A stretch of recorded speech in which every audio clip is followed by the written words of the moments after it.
சிறு பிள்ளைகிட்ட இருந்து பெரியவங்க நாம கற்றுக்க வேண்டிய விஷயங்கள் நிறைய இருக்கு. ஆண்டவர் சொன்னார் இல்லையா, சிறு பிள்ளைகளைப் போல மாறாவிட்டால் பரலோக ராஜ்யத்தில் பிரவேசிக்க மாட்டீர்கள்னு சொன்னார்ல. அப்போ இந்த சின்ன பிள்ளைங்கிட்ட இருந்து நம்ம லேர்ன் பண்ணிக்க வேண்டியது நிறைய இருக்கு. ஃபர்ஸ்ட் பார்த்தீங்கன்னா, சின்ன பிள்ளைங்க ஓடி வருவாங்க. அவங்க அப்பாவோ அம்மாவோ வந்துட்டா they keep running to the father. அப்பா ஓடி வருவாங்க. என் மக அப்படி தான் வருவா. ரொம்ப ஸ்பீடாக ஓடி வருவா. ஏன்? அப்பாவை சார்ந்து கொள்ளணும். ஸோ ஆண்டவர் அதையும் விரும்புகிறார். என்னென்னா, நம்ம அப்பாட்ட ஸ்பீடாக ஓடணும். யாக்கோப் வந்து ராகேலை பார்த்த உடனே ராகேல் அவன் தகப்பன் இடத்துக்கு ஓடினாள் அப்படின்னு இருக்கும்.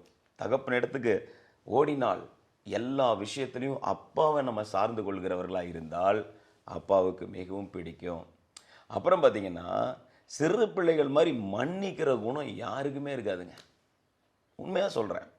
நீங்கள் ஒரு குழந்தைய ஜஸ்ட் அடித்து பாருங்கள், அது அழுகும். ஜஸ்ட் ஒரு 5 நிமிஷம் திரும்ப போய் நீங்கள் அந்த குழந்தைய கொஞ்சினீங்கன்னா அது நல்லா சிரிக்கும், விளாடும். ஆனால் நம்ம மனுஷங்க இருக்கிறாங்களே, பெரியவங்க இருக்காங்களே, சின்னதாக கொஞ்சம் ஹர்ட் பண்ணிவிட்டு திரும்ப போய் நல்லா பேசி பாருங்க, அப்படியே மூஞ்சி தூக்கி வச்சுக்குவாங்க. 2 நாள் பேச மாட்டாங்க, 4 நாள் பேச மாட்டாங்க. இப்படியெல்லாம் நிறைய விஷயம் இருக்குது. அந்த கசப்பை மனசுக்குள்ளேயே வச்சுக்கிட்டு இருப்பாங்க.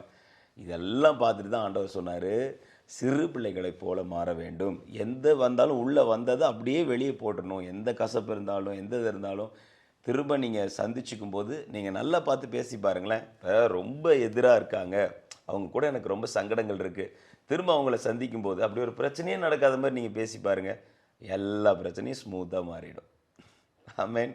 சிறு பிள்ளைகளைப் போல மாறுவோம், தேவனுடைய ராஜ்யத்துக்குள்ளே பிரவேசிப்போம். God bless you.